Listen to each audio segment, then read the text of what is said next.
सुखाचे आगर सर्व सुखाचे आगर बाप रखुमादेवीवर सर्व सुखाचे आगर बाप रखुमादेवीवर जय जय राम कृष्ण हरी जय जय राम कृष्ण हरी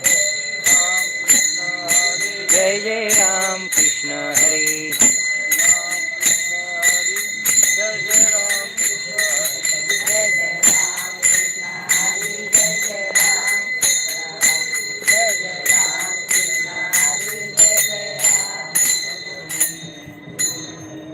पहा आपलं किती भाग्य आहे.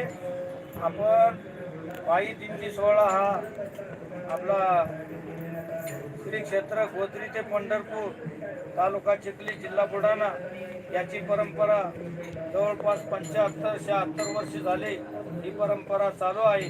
आणि ही परंपरा कशी चालू आहे? पवित्र ते कुळ पावन तो देश जेथे हरीचे दास जन्म घेते. आणि ही महाराष्ट्र ही संतांची भूमी आहे. आणि विश्वात या महाराष्ट्रासारखे संत कुठं नाही. कारण त्यांच्या सत्तेशिवाय हा सूर्य चंद्र चालणार नाही, हवा चालणार नाही, वायू चालणार नाही. असे संत महंत आपल्या महाराष्ट्रात होऊन गेले. आणि त्यांनी ते आपण ते होऊन गेल्यानंतर आपण जन्माला आलो हे बी भाग्य आहे. कारण त्यांनी आपल्यासाठी अशी कष्ट परिश्रम लोकांचा त्यांनी क्रोध काही असेल ते सर्व सहन केलं आणि आपल्याला हे सुलभ असा मार्ग दाखवून दिला. तरी आपली ग्राम गोत्री तालुका चिखली जिल्हा बुलढाणा ही पालखी पायी दिंडी सोहळा हा जवळपास 1 महिन्याचा सोहळा असतो. आम्हाला एक भाग्य आहे आमचं.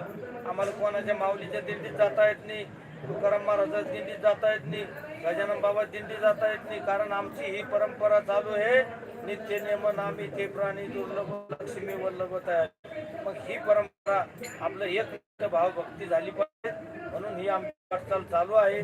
कोणत्याही दिंडीत जाणं, कोणताही नियम करणं हे आपलं कर्तव्य आहे. आणि संतांच्या याच्यामुळं आता कीर्तन प्रवचन हे सर्व माध्यम जे आहे, पोथी पुराण हे आपलं मन आणि बुद्धी शुद्ध करण्याचं माध्यम आहे. आणि आपले जे विकार आहे 6 विकार ते आपल्या हृदयातून मनातून काढून टाकण्यासाठी याचा संगत करावा लागतो. आणि आपण संतांच्या संगती लागलो की संतांचे संगती मनोमार्ग गती आकळावा श्रीपती यांनी बनते. म्हणून संतांच्या संगतीमध्ये आज्ञान साठवल्या जातं, ज्ञान प्राप्त होतं. म्हणून या कीर्तन रूपी सेवेसाठी आपण हा एक अभंग घेणार आहोत. आणि या कीर्तन रूपी सेवा आपण इथं या पंढरपूर क्षेत्रामध्ये आपलं भाग्य आहे. आपले दरवर्षी भेटी होतात. कारण भाग्याचे 2 प्रकार असतात. एक भाग्य परम भाग्य आणि एक साधं भाग्य. म्हणून याच्यामध्ये आपण आपल्या नशिबाला आपल्या याला असं हे उत्साह करा की बा आपलं नेहमी पांडुरंगाकडे आपली सेवा करण्यास संधी मिळाली पाहिजे. आणि मागायचं काहीच नाही पांडुरंगाला. फक्त आपल्याकडे कृपा दृष्टी त्यांची असली तर भरपूर झालं. आणि आरोग्य संपदा मागली गेली पाहिजे. आरोग्य संपदा ही मानवाची इस्टेट आहे. नाहीतर तुम्हाला आरोग्य संपदा जर बरोबर नसली तर तुमचं जगून काही अर्थ नाही असा त्याचा उद्देश होतो. म्हणून आरोग्य संपदा मागणं हे गरजेचं आहे.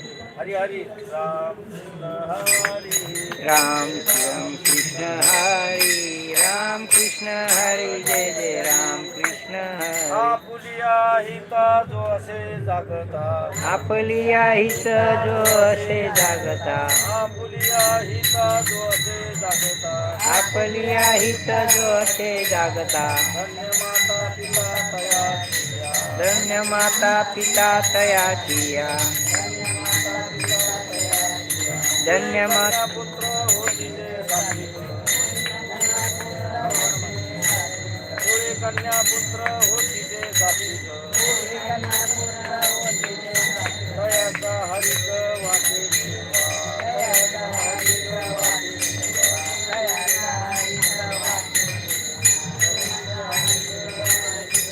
गीता भागवत करती श्रवण गीता भागवत करती गीता भागवत करती श्रवण अखंड चिंतन विठोबा खंड